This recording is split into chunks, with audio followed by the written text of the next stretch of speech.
अभी की बात सुनकर युक्ति मुस्कुरा देती है।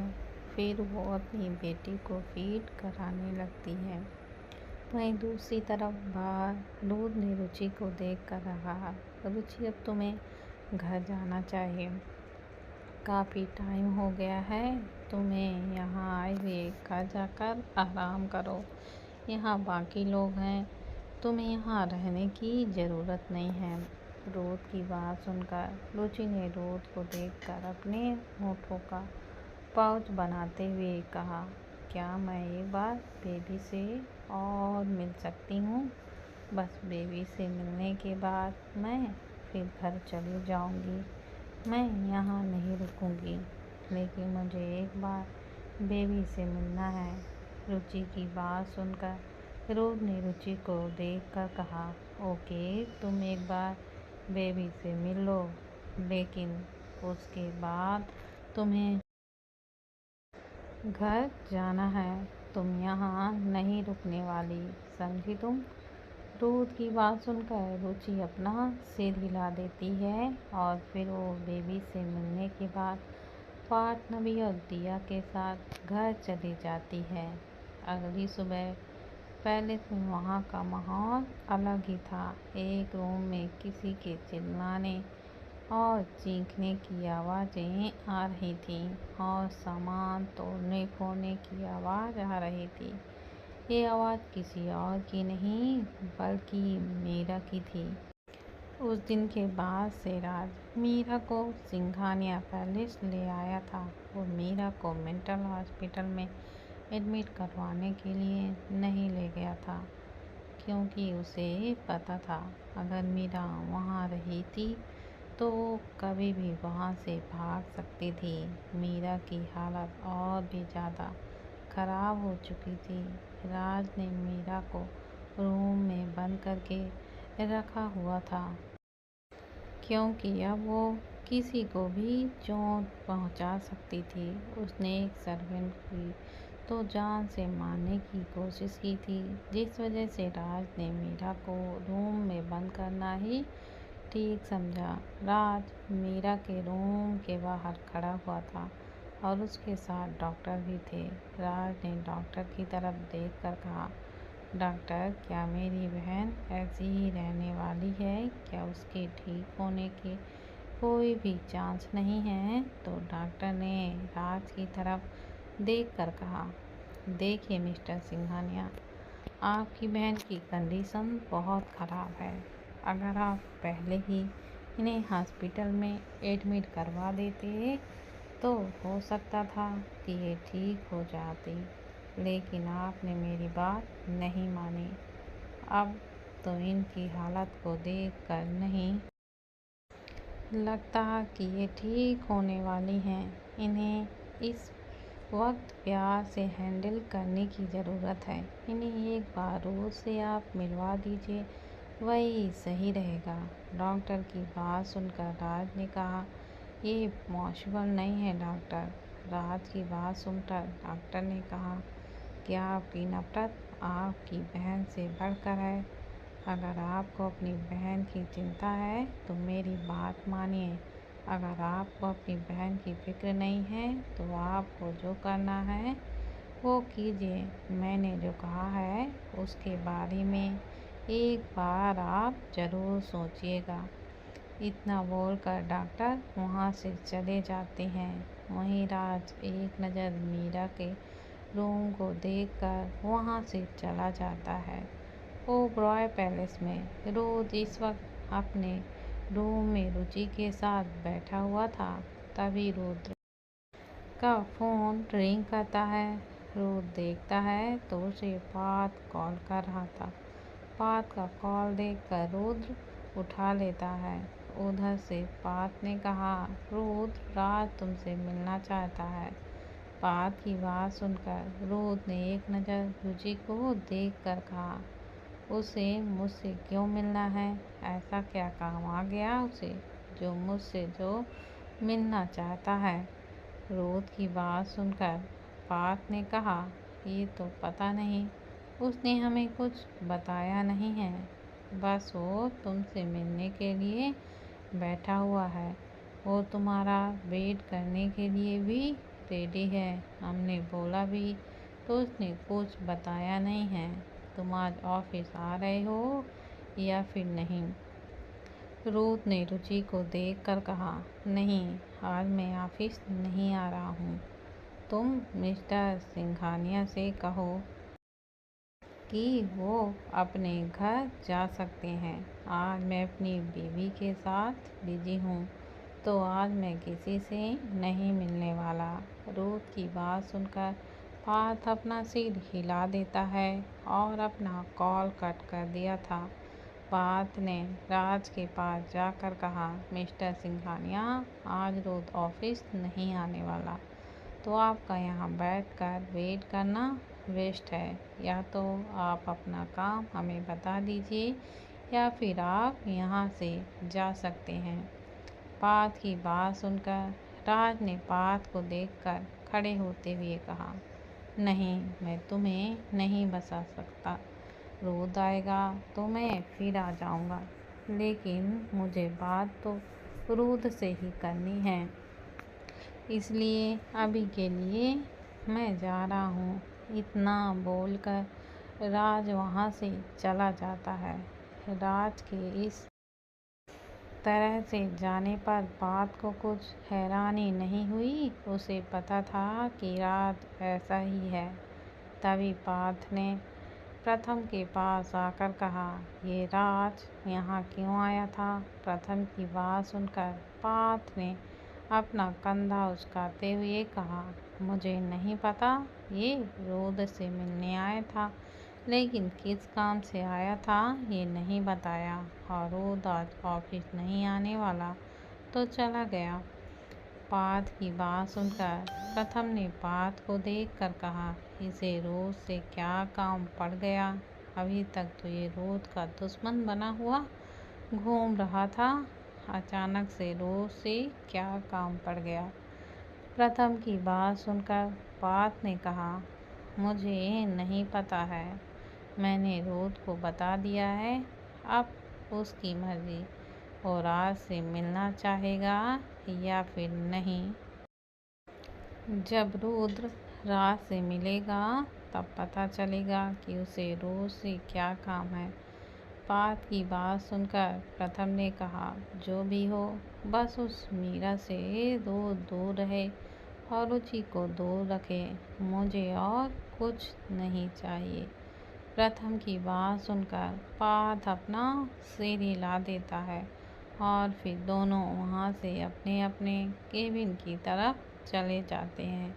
वहीं दूसरी तरफ रोद रुचि को बैठाकर नाश्ता करा रहा था, लेकिन रुचि नाश्ता करने में नखरा दिखा रही थी। तभी रोद ने रुचि को डांटते हुए कहा, जान, ये सही नहीं है, तुम्हें पूरा ब्रेकफास्ट फिनिश करना है, लेकिन तुम हो कि ब्रेकफास्ट करने में नखरे दिखा रही हो। बेबी के लिए सही रहेगा, अब बेबी भी बड़ा हो गया है तो उसे और भी ज़्यादा भूख लगी होगी, लेकिन तुम हो कि उसकी भूख को शांत करने की जगह और बढ़ा रही हो। चुपचाप इसे फिनिश करो। रोद की बात सुनकर रुचि ने मुंह बनाते हुए कहा, लेकिन मेरा बिल्कुल मन नहीं है, तो मैं कैसे खाऊं? रुचि की बात सुनकर रोद ने कहा, अगर मन नहीं है फिर भी खाओ, खाना पड़ेगा, कोई नखरे नहीं। वैसे भी अब बेबी के आने में सिर्फ 2 महीने बचे हैं। बेबी 2 महीने बाद कभी भी आ सकता है, इसलिए अभी इस वक्त कोई और लापरवाही नहीं चाहिए मुझे। रोद की बात सुनकर रुचि मुंह बनाते हुए ब्रेकफास्ट कर रही थी। उसी वक्त रुचि के रूम में आदि पहुंच जाता है।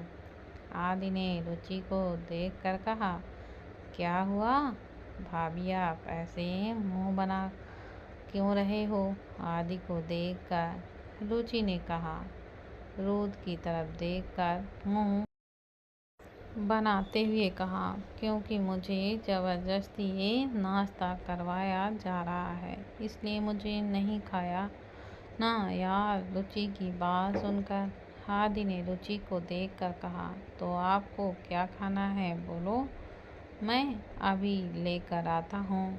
आदि की बात सुनकर रुचि की आंखों में एकदम से चमक आ जाती है। उसने आंखों में चमक लिए आदि की तरफ देखकर कहा, सच में तुम मेरे लिए लेकर आओगे?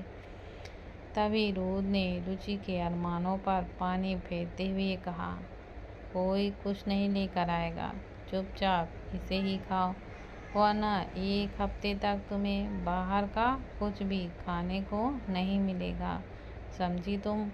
रूद की बात सुनकर रुचि का तो मुंह बन जाता है। रुचि ने खुद में बड़बड़ाते हुए कहा, ये आदमी सच में खड़ूस है, इसे दूसरों की फीलिंग तो समझ ही नहीं आती। खैर जो भी हो, यही खा लेती हूँ, अगर नहीं खाया तो एक हफ्ते तक ये कुछ खाने भी नहीं देंगे बाहर का। और रुचि को नाश्ता कराने के बाद रूद वहाँ से उठकर स्टडी रूम में चला जाता है।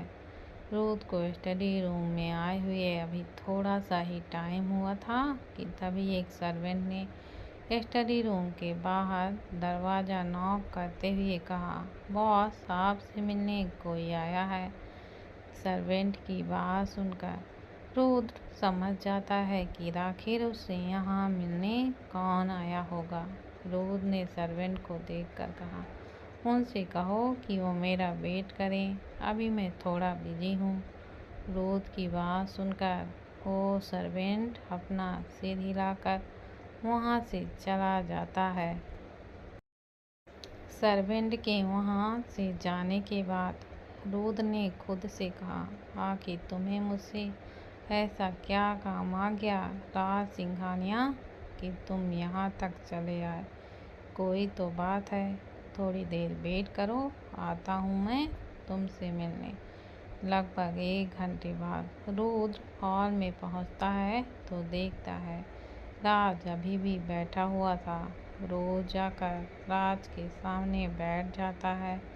रूद ने राज को देखकर कहा, क्या हुआ मिस्टर सिंघानिया, आप यहाँ मुझसे मिलने के लिए चले आए? ऐसा क्या ज़रूरी काम आ गया आपको मुझसे कि आपको थोड़ा सा भी इंतज़ार नहीं हुआ?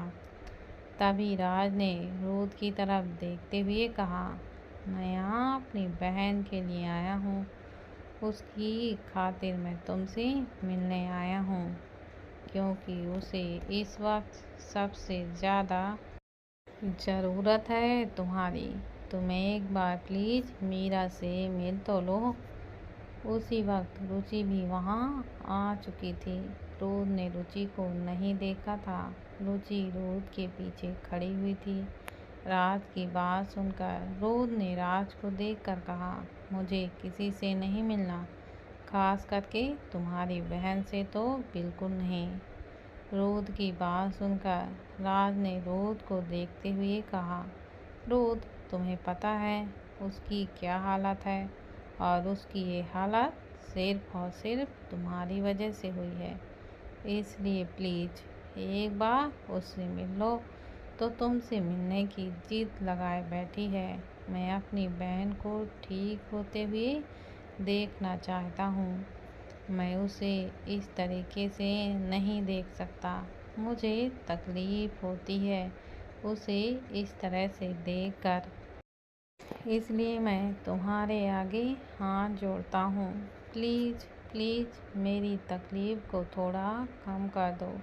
एक बार, बस एक बार मीरा से जाकर मिल लो, और भूलो मत कि मीरा की इस हालत के पीछे तुम हो। तुम जिम्मेदार हो रूद। रुचि की बात सुनकर रूद ने राज को घूरते हुए कहा, उसकी इस हालत के पीछे मैं जिम्मेदार नहीं हूँ। पहले भी कह चुका हूँ कि मेरी कोई गलती नहीं है। गलती तुम्हारी बहन की थी। मैंने उसे साफ शब्दों में मना किया, लेकिन फिर भी वो जिद लगाए हुए बैठी थी, और इस जिद के चक्कर में भी उसने सुसाइड करने की कोशिश की थी। तो मेरी गलती कहाँ से हो गई इन सब में? तभी रुचि ने पीछे से कहा, क्या हुआ? किसने सुसाइड करने की कोशिश की? और उसकी बहन को क्या हुआ? रुद्र रुचि की आवाज़ सुनकर रुद्र पीछे पलट कर देखता है तो थोड़ी दूर पर रुचि खड़ी थी। रुचि इस वक्त एक्सप्रेशन होकर रुद्र को ही देख रही थी। तभी रुद्र ने रुचि को देखकर कहा, तुम यहाँ क्या कर रही हो? मैंने तुम्हें आराम करने के लिए कहा था ना, फिर तुम यहाँ पर क्या कर रही हो? रुद्र की बात सुनकर रुचि ने रुद्र के पास आकर कहा, ये मेरे सवाल का जवाब नहीं हुआ रुद्र, मुझे अपना जवाब चाहिए। उनकी बहन को क्या हुआ है और उनकी बहन की हालत के पीछे तुमसे जिम्मेदार कैसे हो? रुचि की बात सुनकर रुद्र ने रुचि को देखते हुए कहा, मैं जिम्मेदार नहीं हूँ, वो खुद जिम्मेदार है अपनी इस हालात के लिए, तो मुझे जिम्मेदार ठहराना बिल्कुल भी सही नहीं है। तुम्हें मेरी बातों पर यकीन है नहीं? और तभी राज ने कहा, तुम में जिम्मेदार हो रोज हो, तुमसे प्यार करती थी, लेकिन तुमने उसके प्यार का क्या सिला दिया? सबके सामने भरे कॉलेज में उसे बेइज्जत किया, उसके प्यार का मजाक उड़ाया। राज की बात सुनकर रोहित ने राज की तरफ देखकर कहा, गलती तुम्हारी बहन की थी, मैंने उसे पहले ही मना किया था, लेकिन उसने पूरे कॉलेज के सामने मुझे प्रपोज किया तो मैंने उसे सीधा सीधा मना कर दिया। अगर वो ये बात अपने ईगो पर ले ली तो मेरी कोई गलती नहीं है, उसे समझना चाहिए था, लेकिन उसने नहीं समझा और उसने ऐसा कदम उठाया जिसमें मेरा कोई हाथ नहीं है। तो तुम मुझे ब्लेम करना बंद करो, और अभी जो उसकी हालत है वो उसकी खुद की वजह से है। अगर वो कदम ना ही उठाती तो आज वो ठीक ही होती। विरोध की बात सुनकर राज ने रोहित के सामने अपने हाथ जोड़ते हुए कहा, लेकिन अब मैं तुम्हारे सामने हाथ जोड़ रहा हूँ, प्लीज़ एक बार उससे मिल लो, उसकी हालत बिल्कुल ठीक नहीं है, इसलिए डॉक्टर ने कहा है कि अगर हो सकता है तो तुम उससे मिलोगे तो धीरे धीरे वो रिकवर करने लग जाएगी। मुझे और कोई उम्मीद नहीं दिखाई दे रही है, इसीलिए मैं तुम्हारे पास आया हूँ। मेरी बहन जिस दिन ठीक हो जाएगी मैं इंडिया से बाहर चले जाऊँगा, तुम्हारी लाइफ में कोई दखलंदाजी नहीं करूँगा, बस मुझे मेरी बहन चाहिए ठीक ठाक, उसके लिए तुम जो कहोगे मैं करने के लिए तैयार हूँ। रुद्र, पर प्लीज़ मेरी हेल्प कर दो एक बार। राज की बात सुनकर रुद्र ने राज की तरफ देखकर कहा, आपकी बहन को हुआ क्या है? उन्हें कोई बीमारी हुई है क्या? रुचि की बात सुनकर राज ने रुचि की तरफ देखकर कहा, नहीं, उसके दिमाग की हालत ठीक नहीं है, उसके दिमाग में बस एक ही शख्स घूमता है, रुद्र। वो रुद्र से मिलना चाहती है, लेकिन इतने दिनों तक तो मैंने उसे संभाले रखा है, अब उसकी हालत दिन प्रतिदिन बिगड़ती ही जा रही है, तो मुझसे नहीं देखा जा रहा है, अब मैं उसे और नहीं संभाल सकता, इसलिए मैं रुद्र की हेल्प मांगने के लिए आया हूँ, लेकिन लगता है कि रुद्र मेरी हेल्प नहीं करने वाला। मानता हूँ मैंने भी गलती की है रुद्र, पर मैं भी तुम्हारे और रुचि के बीच मिसअंडरस्टैंडिंग क्रिएट करने की कोशिश की, क्योंकि मुझे लगा कि मैं तुम्हें और रुचि को दूर कर दूंगा तो अपनी बहन के लिए सही करूंगा, लेकिन मैं गलत था। मैं अपनी बहन की खुशियाँ ऐसे नहीं ला सकता। बस एक बार उसे ठीक हो जाने दो, फिर मैं इंडिया से बाहर ही चला जाऊंगा, हमेशा हमेशा के लिए। दोबारा लौट कर कभी तुम्हारी लाइफ में नहीं आऊँगा। राज की बात सुनकर रुचि ने राज को देखकर कहा कि आपकी बहन से मिलने ज़रूर आएंगे, आप फिक्र मत कीजिए, मैं भी आप लोगों के साथ ही चलूँगी और आपकी बहन बहुत जल्द ठीक हो जाएगी। देख लेना, वो पहले की तरह आपके साथ रहेगी। रुचि की बात सुनकर राज बस रुचि को देखता रह जाता है। उसे उम्मीद नहीं थी कि रुचि ऐसा कुछ बोलेगी। वहीं रुचि की बात सुन रूथ को काफ़ी गुस्सा आ रहा था। रूथ ने गुस्से में रुचि को देखते हुए कहा, तुम पागल हो क्या? क्या बकवास कर रही हो? मैं कहीं नहीं जा रहा, समझी तुम? जानती भी हो उसकी बहन कौन है? तो मुझे किससे मिलने के लिए बोल रही हो, या फिर जो मन में आ रहा है वो तुम बोले जा रही हो? रूथ की बात सुनकर रुचि ने रूथ को देख कर कहा, वो कोई भी हो, उसकी तबीयत खराब है, उसकी तबीयत ठीक नहीं है, तो आपका फर्ज बनता है उससे मिलकर बात करना और उसको ठीक होने में हेल्प करने के लिए। आप किसी को इस तरीके से तड़पते हुए तो नहीं छोड़ सकते ना। अगर उसकी मेंटल हेल्थ ठीक नहीं है, उसे आपसे मिलना है तो एक बार मिल लीजिए ना। क्या जा रहा है आपका? उसके लिए ना सही, मेरे लिए ही मिल लीजिए। क्या आप मेरे लिए भी इतना नहीं कर सकते? रुचि की बात सुनकर रूथ ने रुचि को देखकर कहा, जान, तुम ठीक नहीं कर रही हो। तुम्हें पता भी है तुम क्या करने की कोशिश कर रही हो? रुद्र की बात सुनकर रुचि ने रूथ का हाथ पकड़कर कहा, मुझे पता है कि मैं क्या करने की कोशिश कर रही हूँ, और मुझे इतना भी पता है कि मैं जो कर रही हूँ वो बिल्कुल ही ठीक कर रही हूँ। किसी इंसान की जान से बढ़कर और कुछ भी नहीं होता, और मैं इंसानियत के नाते ये सब कर रही हूँ। इसलिए आप अभी और इसी वक्त उसके साथ चल रहे हैं। मुझे कुछ नहीं सुनना। रुचि की बात सुनकर रूथ ने रुचि को देखकर कहा, अगर तुम यही चाहती हो तो यही सही, मैं राज के साथ जाने के लिए तैयार हूँ। रूथ की बात सुनकर राज और रुचि दोनों के फेस पर स्माइल आ जाती है। तभी रुचि ने कहा, आप बस 5 मिनट रुकिए, मैं अभी चेंज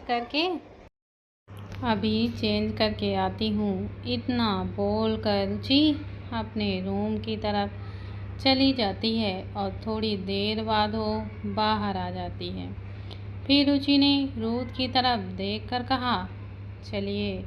और फिर रूथ रुचि को लेकर राज के साथ उसके घर के लिए निकल जाता है। राज को उम्मीद नहीं थी कि रूथ उसके साथ जाने के लिए तैयार हो जाएगा। रूथ को अपने साथ जाता देख राज को एक तसल्ली मिल ही जाती है। लगभग 15 मिनट बाद उनकी गाड़ी सिंघानिया पैलेस के बाहर आकर रुकती है, तो राज गाड़ी से बाहर निकलकर अंदर चला जाता है। उनके पीछे पीछे रूथ रुचि भी चले जाते हैं। जब वो लोग हॉल में पहुंचते हैं तो उन्हें किसी के चीखने और चिल्लाने की आवाज़ें सुनाई दे रही थी। वो आवाज़ इतनी भयानक थी कि रुचि डर कर रूथ का हाथ पकड़ लेती है, तो रूथ भी रुचि का हाथ थाम लेता है। तभी राज ने रूथ को इशारा करते हुए कहा, इस तरफ, और फिर वो लोग वहाँ से दूसरी तरफ चले जाते हैं। वो लोग इस वक्त मीरा के रूम के बाहर खड़े हुए थे। मीरा के रूम से अंदर से चीखने की आवाज़ें सुनाई दे रही थीं। उन आवाज़ों को सुनकर रुचि को काफ़ी डर लग रहा था। तभी राज मीरा के रूम का डोर खोलता है, तो मीरा के रूम में इस वक्त अंधेरा था, बस हल्की हल्की सी रोशनी आ रही थी। रुद्र अपने कदम अंदर की तरफ बढ़ा देता है। मीरा इस वक्त बेड पर बैठी हुई रुद्र की फोटो लेकर उससे बातें कर रही थी। मीरा को जब फील होता है कि कोई उसके रूम में आ रहा है तो वो अपनी नज़रें उठाकर सामने की तरफ देखती है जहाँ से रुद्र अंदर आ रहा था। मीरा को रुद्र का फेस हल्का हल्का दिखाई दे रहा था। रुद्र को देखकर मीरा की आंखों में चमक आ जाती है और उसके चेहरे पर एक खुशी दिखाई देने लगती है। मीरा अपने बेड से उठकर जल्दी से रुद्र की तरफ भागती है, लेकिन वो बीच में ही गिर जाती है क्योंकि मीरा के पैरों में जंजीर बंधी हुई थी। वहीं रुद्र आगे जाकर मीरा को संभाल कर खड़ा करता है। मीरा ने रुद्र को देखकर उसके गाल को छूते हुए कहा, रुद्र तुम सच सच में यहाँ हो? मुझे यकीन नहीं हो रहा है कि तुम यहाँ हो। तुम मुझसे मिलने आए हो ना? तुम मुझे यहाँ से लेकर जाने आए हो ना? बोलो ना। रुद्र देखो ना भाई ने क्या किया है। भाई ने मुझे यहाँ बंद करके रखा है। वो मुझे कहीं बाहर नहीं जाने देता, ना ही वो मुझे तुम्हारे पास आने देता है। मैंने उसे कितनी बार कहा कि मुझे तुमसे मिलना है, मुझे तुमसे मिलने के लिए ले चलें, लेकिन भाई ने मेरी एक बात भी नहीं सुनी। अब तुम मुझे यहाँ से ले जाओ ना। तभी मीरा की नज़र रुद्र के पीछे खड़ी रुचि पर जाती है। रुचि को देखकर मीरा ने रुद्र की तरफ देखकर कहा, रुद्र वो कौन है? वो तुम्हारे साथ यहाँ क्या कर रही है? मीरा की बात सुनकर रुद्र अपने पीछे देखता है जहाँ पर रुचि खड़ी थी। रुचि को देखकर रुद्र ने मीरा की तरफ देखकर कहा, वो मेरी बीबी है। रुद्र की बात सुनकर मीरा ने गुस्से में और नाराज़गी से रुद्र को देखकर कहा, तुम्हारी बीबी? तुमने शादी कर ली रुद्र? तुम्हें पता है मैं तुमसे कितना ज़्यादा प्यार करती हूँ, फिर भी तुमने किसी और से शादी कर ली। तुम मेरे साथ ऐसा कैसे कर सकती हो? मैं तुम्हारी शादी और किसी के साथ नहीं होने दे सकती। मैं तुम्हें किसी और के साथ नहीं देख सकती। मैं उसे छोड़ूंगी नहीं। मैं उसे जिंदा नहीं छोड़ूंगी। उसने मुझे तुम्हें छीन लिया। तभी रुद्र ने मीरा का हाथ पकड़कर उसे अपने सामने करते हुए कहा, ऐसा नहीं है मीरा, मुझे तुमसे किसी ने नहीं छीना, बल्कि मैं उससे प्यार करता हूँ। मैंने उससे शादी की है और अब वो मेरे बच्चे की माँ बनने वाली है। मैं बस तुम्हें यहाँ ये बताने आया हूँ कि तुम सब कुछ भूल कर अपनी लाइफ में आगे बढ़ो। मेरा इंतज़ार मत करो क्योंकि मैं बहुत दूर निकल चुका हूँ। अब मैं तुम्हारे पास कभी वापस नहीं आ सकता। मैं तुम्हारा कभी था ही नहीं मीरा। तुम्हें गलतफहमी हुई थी कि मैं तुम्हें पसंद करता हूँ, लेकिन नहीं, मैं तुम्हें प्यार नहीं करता। मैं अपनी बीवी से प्यार करता हूँ और अपने बच्चे से। इसलिए मैं तुमसे कह रहा हूँ कि तुम भी सब कुछ भूल कर अपनी लाइफ में आगे बढ़ो। अपने लिए कोई अच्छा सा हमसफ़र ढूंढो जिससे तुम प्यार करो, जो तुमसे प्यार करे, बहुत प्यार करे। रुद्र की बात सुनकर मीरा ने रुद्र को खुद से दूर करते हुए कहा, नहीं, मैं तुम्हें नहीं छोड़ सकती। मैं तुम्हें नहीं भूल सकती रुद्र। मैं तुमसे बहुत ज़्यादा प्यार करती हूँ। मैं किसी और से प्यार नहीं कर सकती। मैं तुम्हारी बीवी को नहीं छोड़ूंगी। उन्होंने मुझसे तुम्हें छीन लिया और तुम भी आसानी से उसके पास चले गए। तुमने भी एक बार मेरे बारे में नहीं सोचा कि मेरे दिल पर क्या गुजरेगी और मैं कैसा फील करूँगी। मैं यहाँ इतने दिनों से तुम्हारा इंतज़ार कर रही हूँ और तुम किसी और से शादी करके आ रहे हो।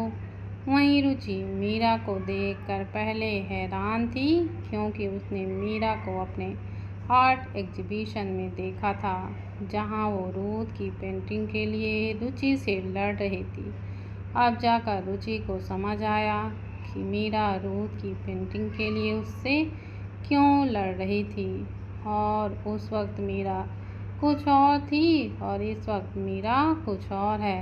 तभी रूथ ने मीरा को देखकर कहा, देखो मीरा, मैं यहाँ तुमसे मिलने आया हूँ सिर्फ इसलिए ताकि मैं तुम्हें बता सकूँ कि मैं अपनी लाइफ में बहुत आगे निकल चुका हूँ, इतना आगे कि मैं कभी पीछे नहीं आ सकता, और तुम्हारे पास तो बिल्कुल नहीं, क्योंकि मैं तुम्हारे पास कभी था ही नहीं। इसलिए बोल रहा हूँ कि तुम अपनी लाइफ में आगे बढ़ो। सोचो, अगर मैं तुम्हारा होता तो तुम्हें छोड़कर कभी जाता ही नहीं, लेकिन मैं तुम्हारा कभी था ही नहीं। मैं सिर्फ अपनी रुचि का हूँ और सिर्फ उसी से प्यार करता हूँ। इसलिए तुम भी अपनी लाइफ में किसी ऐसे इंसान को ढूंढो जो तुमसे प्यार करे। रूथ की बात सुनकर मीरा की आंखों में आंसू आ गए थे। वह चुपचाप जाकर बेड पर बैठ जाती है। तभी रूथ ने मीरा के पास जाकर प्यार से कहा, निराश होने की ज़रूरत नहीं है। तुम्हारे लिए भी भगवान ने किसी न किसी को बनाया ही होगा जो तुमसे बेहद प्यार करेगा। खुद को मायूस मत करो, अपनी लाइफ को जियो। भूल जाओ मुझे, भूल जाओ, उसमें ही तुम्हारी भलाई है और तुम्हारा भाई तुम्हारे भले के लिए ही सब कर रहा है। देखो राज को, वो तुम्हारे लिए परेशान है। अगर तुम इसी तरह रहोगी तो और भी ज़्यादा परेशान रहेगा। क्या तुम अपने भाई को इस तरीके से परेशान देखना चाहती हो? रूथ की बात सुनकर मीरा की नज़रें राज की तरफ चली जाती हैं, जो मीरा को ही देख रहा था। रूथ सच ही कह रहा था कि राज मीरा की वजह से काफ़ी परेशान रहता है। उसके फेस को कोई भी देखकर बता सकता था। तभी मीरा ने धीरे से राज को देखकर कहा, मैं भाई को कभी परेशान नहीं देखना चाहती। मैं भाई से बहुत प्यार करती हूँ। मैं उन्हें ऐसे कभी नहीं देख सकती। शायद तुम ठीक कह रहे हो रुद्र, मुझे अपनी लाइफ में आगे बढ़ जाना चाहिए।